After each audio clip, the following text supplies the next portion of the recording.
बंग आवाज sponsored by आदि मोहिनी मोहन कांजीलालेर आसानसोल शाखा। रिजर्व बैंक ऑफ इंडिया ने 2000 रुपए के नोट को वापस लेने का ऐलान किया है। हालांकि 30 सितंबर तक ये नोट वैध रहेंगे।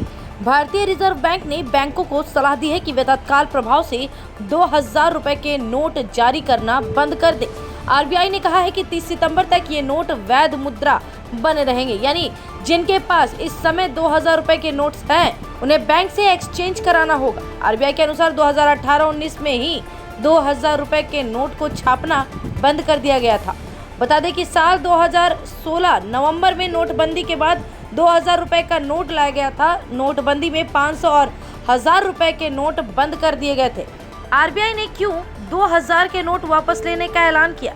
इस बारे में आर्थिक मामलों के जानकार प्रोफेसर प्रहलाद ने बताया कि जब साल 2016 में आरबीआई ने 1000 और 500 रुपए के नोटों को बैन करके 2000 रुपए के नोट जारी किए थे, तभी ये तय किया गया था कि इसे ज्यादा समय तक चलन में नहीं रखा जाएगा। केंद्र सरकार ने अपनी रणनीति के तहत काम किया और आज नोटबंदी को पूरी तरह से अंजाम दिया जा रहा है। प्रोफेसर प्रहलाद ने 2000 रुपए के नोटों को वापस लेने के मायनों को विस्तार से समझाया। पहला है काले धन पर सरकार का फिर से प्रहार। हाल की घटनाओं पर नजर डालें तो लोग अब काला धन रखने के लिए 2000 रुपए के नोटों का उपयोग करने लगे हैं। इसे सरकार भी मानती है। भाजपा के राज्यसभा सांसद सुशील कुमार मोदी इस मसले को संसद में भी उठा चुके हैं। 2018 से 19 के बीच ही आरबीआई ने 2000 के नोटों को छापना बंद कर दिया था। आम लोगों के पास अब बहुत कम ही 2000 के नोट बचे थे, लेकिन बड़ी संख्या में ऐसे लोग थे जिन्होंने इन 2000 के नोटों का इस्तेमाल काली कमाई रखने और काला धन रखने में करना शुरू कर दिया। अब जब आरबीआई ने इन नोटों को बंद करने का ऐलान कर दिया है तो साफ है कि एक बार फिर से बड़े पैमाने पर काला धन बाहर आएगा। जो लोग भी इन्हें बैंक में बदलने जाएंगे उन पर सरकार की नजर होगी।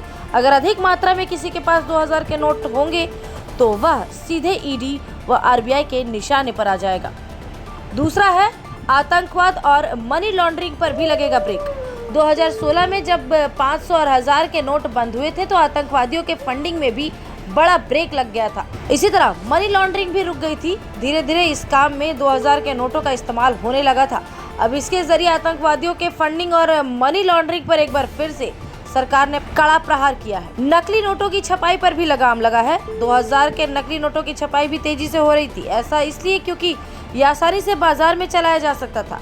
इसकी सप्लाई में ज्यादा दिक्कत नहीं होती थी। अब चूंकि इस पर बैन लग गया है तो साफ है कि 2000 के जितने भी नकली नोट बाजार में होंगे वे सभी साफ हो जाएंगे। इसके अलावा नकली नोटों की छपाई भी काफी हद तक ब्रेक लग जाएगी। भारतीय रिजर्व बैंक ने बैंकों को सलाह दी है कि वे तत्काल प्रभाव से 2000 के नोट जारी करना बंद कर दें। 30 सितंबर तक ये नोट वैध सर्कुलेशन में बने रहेंगे।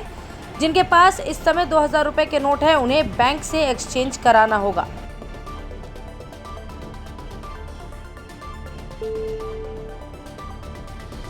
आदि मोहिनी मोहन कांजीलालेर Asansol showroom 116 GT road opposite of বেট্রন পেট্রোল পাম্প। আদি মোহিনী মোহন কাঞ্জিলাল যখন বেনারসি সম্ভার তো হতেই হবে, তার পাশাপাশি শিফন, গাউন, ক্রপ টপের রকমারি, তাই তোমাদের তো আসতেই হবে। তোমাদের জানাই সাদর আমন্ত্রণ। আরও একবার মনে করিয়ে দিই ঠিকানা 116 জিটি রোড বেট্রন পেট্রোল পাম্পের জাস্ট অপোজিটে আদি মোহিনী মোহন কাঞ্জিলালের আসানসোল শাখা।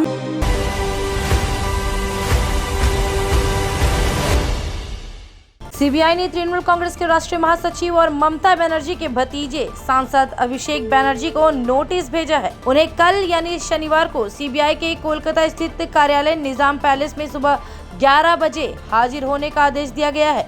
सीबीआई उनसे कुंतल घोष पत्र मामले में पूछताछ करने वाली है। अभिषेक बनर्जी ने ट्वीट कर सीबीआई की ओर से दिए गए नोटिस की जानकारी देते हुए लिखा, मुझे सीबीआई से कल 20 मई 2023 को पूछताछ के लिए उनके सामने पेश होने का समन मिला है। एक दिन पहले भी नोटिस दिए जाने के बावजूद मैं समन का पालन करूंगा। जांच के दौरान मैं अपना पूरा सहयोग दूंगा। अभिषेक बनर्जी जनसंपर्क अभियान के दौरान बंगाल के जिलों में पहुंच रहे हैं। ऐसे में इस सीबीआई के नोटिस से उनकी मुसीबतें बढ़ सकती हैं। टीएमसी ने सीबीआई के नोटिस पर सवाल उठाया है। टीएमसी की ओर से कहा गया है कि सीबीआई को ये मालूम है कि अभिषेक बनर्जी फिलहाल कोलकाता में नहीं है। ऐसे में कम से कम 48 घंटे का समय दिया जाना चाहिए था। आओ मैं तुम्हें अपना दीवान सेट दिखाती हूँ। डिजाइन तो बहुत एट्रैक्टिव है, लगता है क्वालिटी में दम नहीं होगा। ये फर्नीचर वर्ल्ड क्लास है, प्योर सागवान के, क्वालिटीदार और टिकाऊ भी। क्या सच में? हाँ, तुम्हें भी फर्नीचर लेना हो तो फर्नीचर वर्ल्ड एक बार जरूर जाना। यहाँ फाइनेंस फैसिलिटी भी उपलब्ध है। सच में? तब आज ही अपना हबी को कहूँगी फर्नीचर वर्ल्ड चढ़े। फर्नीचर लवर्स की पहली पसंद, जीटी रोड, शनि मंदिर के सामने, नूरुद्दीन रोड, आसनसोल।